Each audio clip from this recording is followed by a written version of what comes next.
खबर है तो एक खबर आपके लिए जरूरी है। दूरसंचार विभाग ने ट्राई को निर्देश जारी किए कि वो एयरसेल को आदेश दे कि उसके ग्राहक नंबर पोर्टिंग के लिए तैयार हो जाएं।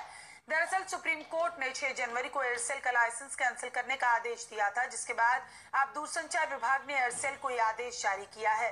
ट्राई को यह आदेश दिया गया कि वो एयरसेल को बताए कि उसके ग्राहक अपना मोबाइल नंबर दूसरे सर्विस प्रोवाइडर के पास पोर्ट करा ले।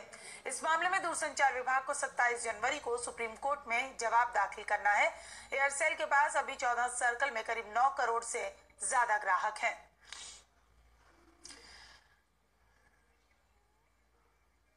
दूरसंचार विभाग ने ट्राई को निर्देश जारी किए हैं, लगातार हम आपको बता रहे हैं, और एयरसेल के ग्राहकों को नंबर पोर्टिंग के बारे में बताने के लिए निर्देश जारी किए गए। सुप्रीम कोर्ट के आदेश के बाद डीओटी ने ये निर्देश जारी किए हैं। सुप्रीम कोर्ट ने 6 जनवरी को एयरसेल का लाइसेंस कैंसिल करने का आदेश दिया था और इसी के बाद दूरसंचार विभाग ने एयरसेल को ये आदेश जारी किया है और ट्राई को यह आदेश दिया गया कि वो एयरसेल को बताए कि उसके ग्राहक अपना नंबर दूसरे सर्विस प्रोवाइडर के पास पोर्ट करा ले।